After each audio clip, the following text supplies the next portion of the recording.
Hello friends, আমি beauty চলে এসেছি বিউটিস বেক অ্যান্ড কুক চ্যানেলে আপনাদের সঙ্গে আজকের দুটো পাইনাপেল ফ্লেভারের কেক ডিজাইন শেয়ার করতে।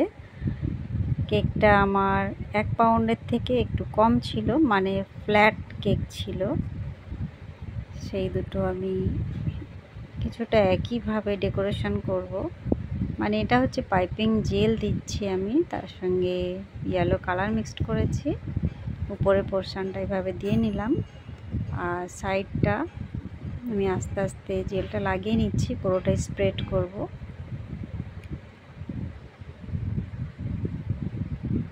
আমি জেলে এখানে কোনোভাবেই মানে কোনো রকম জল মিক্সড করিনি। জেলে নর্মালি সবাই একটু জল মিক্সড করেন, আমি করি না, কেননা খুব বেশি যেন স্প্রেড করে যায়, সেই কারণেই আমি করি না।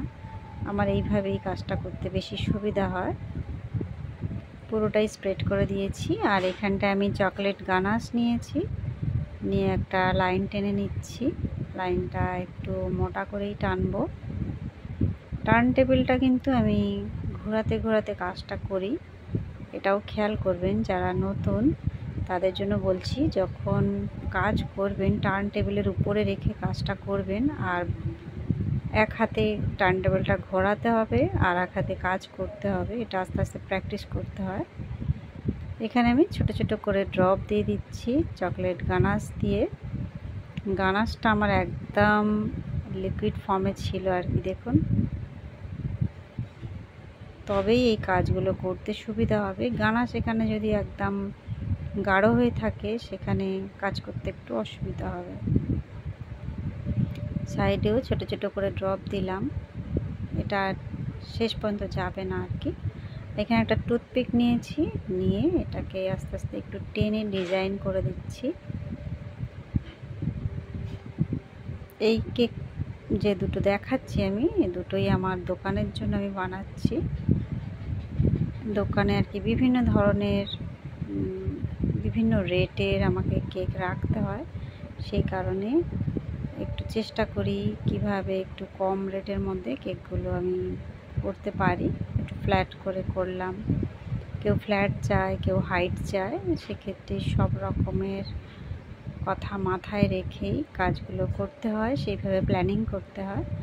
আর যেহেতু এগুলো দোকানে থাকবে সেই জন্য আমি একটু জেল ব্যবহার করি। আগে আমি জেল দিয়ে এত কাজ করতাম না, নর্মালি ক্রিমের উপরে বেশি ডিজাইনটা করি। যারা ডাইরেক্ট অর্ডার দেন তাদের জন্য আমি জেলটা অ্যাভয়েড করি, আর যেগুলো আমার দোকানের জন্য আমি বানাই সেগুলো আমি একটু জেল ব্যবহার করি, কেননা কেক ড্রাই হয়ে যাওয়ার সম্ভাবনাটা খুব বেশি থেকে যায়। এখানে আমি 3টে গোলাপ বানিয়েছি, নূর আর 11 নজেল ইউজ করেছি। আর যে পাতাগুলো করছি এটা আমি পাইপিং ব্যাগটা ভি শেপ করে কেটে নিয়ে পাতাগুলো করে নিলাম। নিচে একটা বর্ডার একইভাবে আগে পিছে করে আমি করে দিচ্ছি। এই যে কেকটা আমার কমপ্লিট, আর কিছু করব না। এই কেকটার এটা ফাইনাল লুক বন্ধুরা। এর পরেরটা আমি আবার শেয়ার করছি আপনাদের সঙ্গে। এটাও পাইনাপেল ফ্লেভারের কেক। আমি একইভাবে পাইপিং জেলে ইয়েলো কালার মিক্সড করেছি। করে প্রথমে আমি ভেবেছিলাম একটু অন্য ধরনের ডিজাইন করব, উপরটা এরকম ফাঁকা ফাঁকা থাকবে আর টুথপিক দিয়ে টেনে দেবো, আর সাইডটা ড্রিপ থাকবে। কিন্তু পরে আমি প্ল্যানটা চেঞ্জ করি, মনে হলো না পুরোটাই স্প্রেড করে দিই, গ্যাপ রাখলে হবে না, যেহেতু এগুলো দোকানের, পুরোটাই কভার করতে হবে আমাকে জেল দিয়ে, তাহলে কেকগুলো আমার খুব ভালো থাকবে। আস্তে আস্তে এটাও স্প্রেড করে দিলাম, আর সাইডে যে ড্রিপটা দিয়েছি সেটাও আমি আস্তে আস্তে স্প্রেড করে দেব।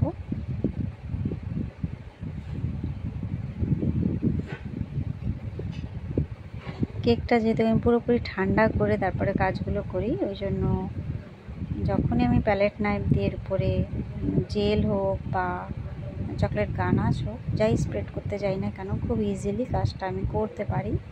মানে সঙ্গে সঙ্গে ক্রিম দিলাম, সঙ্গে সঙ্গে জেল দিলাম বা গানাশ দিলাম, সেক্ষেত্রে কী হয়, যখনই প্যালেট নাইফ দিয়ে কাজ করতে যাব সেখানে ক্রিম একটু এদিক ওদিক হয়ে যাওয়ার সম্ভাবনাটা বেশি থেকে যায়। সেই জন্য বলবো সবসময় একটু কেকটা ফ্রিজে রেখে ঠান্ডা করে কাজটা করবেন, কাজগুলো খুব সুন্দর হবে। এখানে চকলেট গানাশ দিয়ে মাঝখানে দুটো লাইন টেনেছি, আর সাইডে বর্ডার হিসাবে একটু রিশেপ করে আমি একটা বর্ডার করেছি। আর এখানে কয়েকটা ড্রপ দিচ্ছি। এটা সাদা কালার আমি যোগ করেছি এখানটায়, মানে পাইপিং জেলের সঙ্গে মাঝখানে একটা করে ড্রপ দিয়ে দিলাম। একটাই ফুল করব, একদম বড় করে করব। এটা হচ্ছে R11 নজল, মানে বড় সাইজের রোজ নজল আমি এখানে নিয়েছি। একটাই গোলাপ বসাবো। দোকানে আমি নর্মালি চকলেট টপারটা ব্যবহার করি না। অনেক ক্ষেত্রে কি হয়, টপার বসিয়ে দিলাম কিন্তু দোকানে নিয়ে যেতে গিয়ে তো কোনোভাবে পড়ে গেল বা ভেঙে গেল, সেক্ষেত্রে আবার সেটা গিয়ে আমাকে ঠিক করতে হবে। যেহেতু এগুলো ডিসপ্লেতে থাকে, একটা সৌন্দর্য তো থাকেই না সব কিছু, সেই জন্য আমি একটু ভাবি যে ফুল দিলে জিনিসটা ঠিক থাকবে। যখন ডাইরেক্ট কাস্টমার অর্ডার দেন, কি হবে না হবে বলে দেন, সেক্ষেত্রে তখন আমাকে সেইগুলো ব্যবহার করতে হয়। যাই হোক, এই ছোটো ছোটো টিপসগুলো আপনাদের সঙ্গে আমি শেয়ার করি, কেননা আপনাদেরও আমি জানি অনেকের কাজে লাগবে এগুলো। অনেকেই আমাকে ফলো করেন, বিভিন্ন কোয়েশ্চেন করেন, সেই হিসাবে আমি আগে থেকে কথাগুলো বলে দিলাম।